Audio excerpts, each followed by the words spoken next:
Hello and welcome to Newscentre. I'm Parikshit Luthra. Fast-paced political developments taking place ahead of the election. And let's get you a wrap of everything that has transpired in the last 24 hours. First, a Delhi trial court remanded Delhi Chief Minister Arvind Kejriwal to Enforcement Directorate custody till Monday. The Enforcement Directorate, which had arrested Kejriwal last week in connection with the Delhi liquor policy probe, had sought custody for 7 days. Addressing the court in person, Kejriwal dramatically accused the Enforcement Directorate of extortion. The Congress party, meanwhile, has dropped Supriya Shrineth's name from the candidates list for Lok Sabha polls from Maharashtra. This after her controversial post against actor-turned-politician Kangana Ranaut. Shrineth had lost her Maharashtra seat and forfeited her deposit in Uttar Pradesh in 2019 polls. The Congress has replaced her with Virendra Chaudhary for this seat. Also in UP, there is some confusion within the Samajwadi Party. The SP has fielded Muhibullah Nadwi, the Imam of Jama Masjid, as its candidate for the Rampur Lok Sabha seat. This seat used to be the bastion of jailed Samajwadi Party leader Azam Khan. There was confusion really over who the actual candidate from Rampur after Asim Raja, considered as Azam Khan's closest confidant, also filed his nomination. Former BJD leader and multiple-term MP from Katak, Bhartuhari Mehtab, joined the BJP earlier today. He had resigned from the Naveen Patnaik-led party earlier this month. Now, we're also getting reports that Govinda is all set to join the Eknath Shinde faction of the Shiv Sena. So, fast-paced political developments taking place. Every party trying to make sure that it has the strongest candidate lineup for the election. But there are certain challenges before the opposition with regard to unity in key battlegrounds such as Maharashtra and UP. We will discuss all of this with our panelists this evening. We're joined by Sanjeev Srivastava, senior journalist, and Karan Verma, author and political analyst. Let me go across to Karan Verma first. Karan, how do you see the developments taking place in New Delhi with regard to the Aam Aadmi Party? Today, we had a rather dramatic hearing in the Delhi trial court where Arvind Kejriwal said that the real money trail is about Sarath Reddy, who was in ED custody and was jailed for about 7 months, and he had to pay protection money of around 55 crores through electoral bonds, and this is where the money trail lies, and there is nothing to back the 100 crore bribe claims that the Enforcement Directorate is making against Aam Aadmi Party and Arvind Kejriwal. What do you think will be the national ramifications of Arvind Kejriwal's arrest and the kind of high-pitched hearings that are taking place in court on the electoral landscape? So, Parikshit, two things. Firstly, Arvind Kejriwal was very selective with his facts, but then people don't pay much attention. So sometimes, it makes the headlines and people don't have the time to get into the fine print. But the truth is there is a money trail, which the Supreme Court said on 30th October while rejecting plea of Manish Sisodia, that there is a money trail of 338 crores. This is the Supreme Court on record saying that. In fact, even the Delhi court, while denying bail to Manish Sisodia, said there is a 90 crore kickback.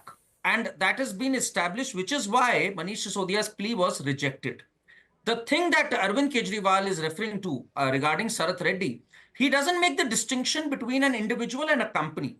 Sarath Reddy is one of the major holders or a director of the company Aurobindo Pharma. It's Aurobindo Pharma that has made the payment in the form of an electoral bond. And in fact, Aurobindo Pharma has made those payments through electoral bonds to different parties, not just the BJP. To put this even more in perspective, they made their first payment in January 2022, whereas Sarath Reddy was arrested in November 2022. So if these two had a connection, Sarath Reddy would have never been arrested. And when Sarath Reddy, again, when Aurobindo Pharma made the second installment of 50 crores, which Arvind Kejriwal refers to, Sarath Reddy was released 7 months after that, in May 2023. So had that been the case of quid pro quo, he would have been released and he would have not been taken in custody to begin with. So clearly these facts don't add up, which is why I think Kejriwal is still in custody. All right. I don't see people. All right, Karan, you're saying that Arvind Kejriwal is being selective with facts. Let me get in a quick word from Sanjeev Srivastava on this before we move on to the next topic in our election discussion. Sanjeev Srivastava, very quickly, do you think what's happening with Arvind Kejriwal and the kind of allegations he's made in court and the back and forth between the ED and him, is this going to have a national impact on the opposition campaign? See, it's very difficult to take a call on that, Parikshit. We'll really know only on the 4th of June. But two things are clear, that to arrest him just on the eve of elections when the entire electoral process was initiated, the election commission has announced the dates, the model code of conduct is in force. At that time, you go out and arrest a sitting chief minister after 9 summons. So there is this valid argument, why wasn't he arrested after the first summon, second summon, third summon, fourth summon? Why? So that lends some credence to his allegations. Now, nobody knows it's right or wrong. That if you don't do an alliance with Congress, you'll be fine. But since you have done an alliance with Congress, you'll be punished. So that's the Kejriwal side of story. The other side of the story is, of course, law is taking its own course. ED, CBI, they are taking action according to what is the law. So it's allegations and counter allegations, but in public perception, it is somewhere sticking. That why are so many things happening just on the cusp of elections? Now, whether that will impact the mind of the voter when he or she is franchise, I think right now the voter is so polarized between the pro and anti-Modi camp that I think everybody is just going to stick to their guns. There are not many fence-sitters left in the country. So still, I think the final word we'll know on 4th Sanjeev Srivastava, very quickly. Kind of odd that all right, these final word on the 4th June. To my fellow pen, I would like to ask you, the BJP has really cut itself out a very tough task and a tough goal of 400 plus, and they're saying that the NDA will easily cross 400, 370 plus for the BJP itself. Now, to meet its target, it will have to make inroads in states which was not strong earlier, win seats which it has not traditionally won. How do you see the party addressing that in the kind of leaders who have been inducted, the opposition leaders who have quit and joined the BJP, the latest being BJD's Bhartuhari Mehtab? Is that for me? Yes, Sanjeev Srivastava. Yeah. So I'll be very, very surprised if that is a projection, that is a marketing thing. That is, you're setting a goalpost for public to consume, and so many people just vote to be with the winner. So the entire narrative has shifted, whether the government is coming back, whether it's a 272, 300. So narrative is now that it's a 400 plus election for BJP and NDA, which is very good from the BJP's perspective.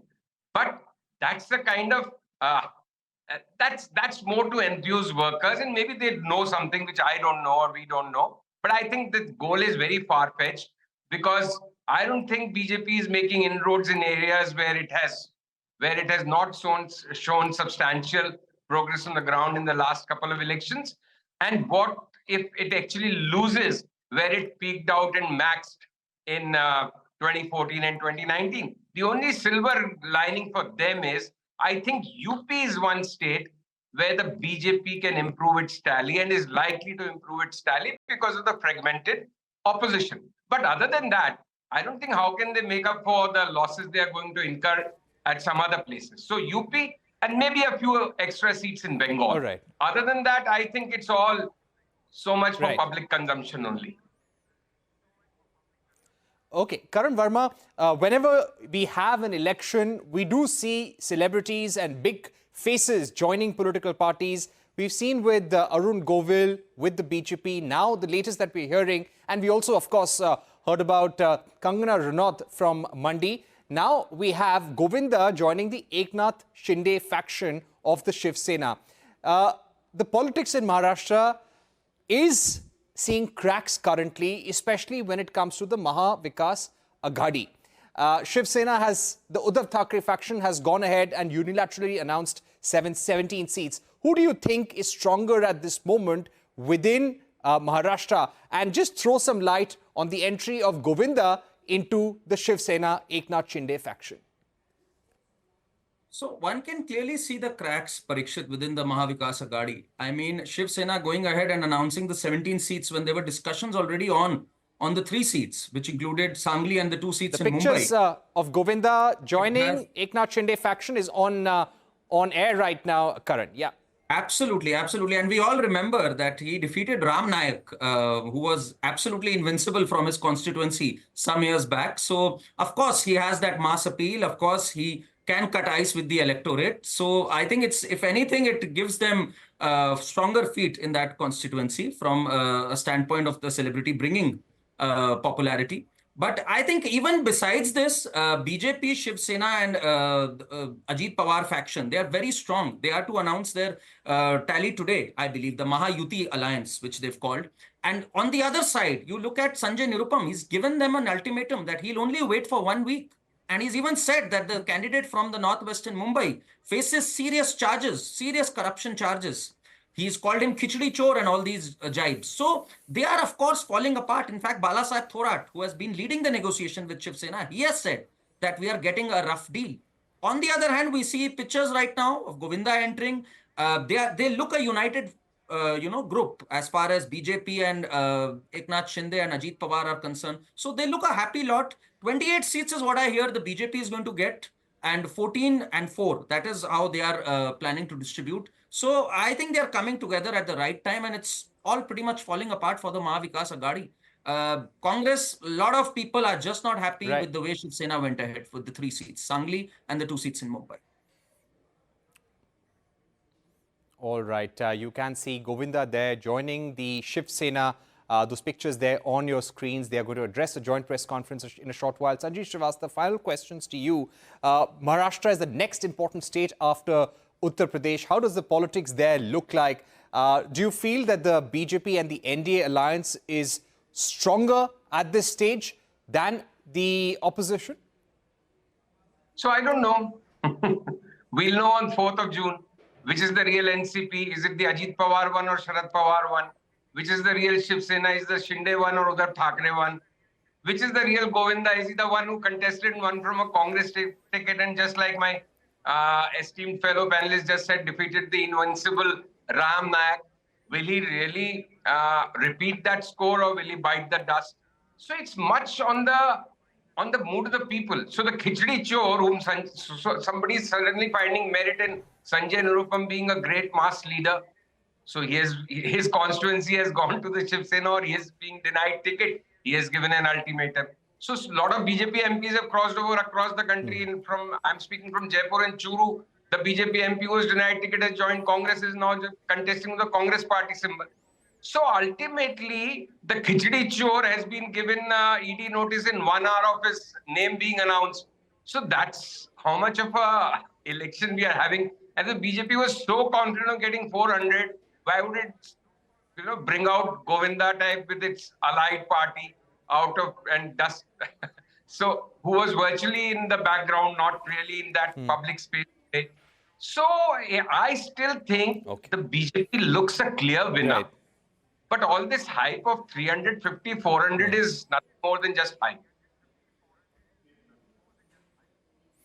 Right. So you're saying that the BJP emerges as a clear winner at this stage, but we have to wait for the 4th of June. And currently, these numbers look far-fetched, according to you. And we cannot miss Milind Deora on the screen there next to Eknath Shinde and Govinda. And he, of course, was a long-time loyalist of the Congress party. He recently quit and joined the Shiv Sena. He's among many leaders from the Congress who have quit recently and joined the BJP or NDA parties for that matter. So let's see, how does this game plan actually work for the NDA in the days to come? We leave you with these pictures, but we're taking a short break. Don't go anywhere. When we return, we are going to focus on the automotive sector with Maruti Suzuki, the market leader in passenger cars, planning to accelerate their focus on SUVs amid dwindling entry-level car sales. A special conversation with the top executive of Maruti Suzuki, Shashank Srivastava.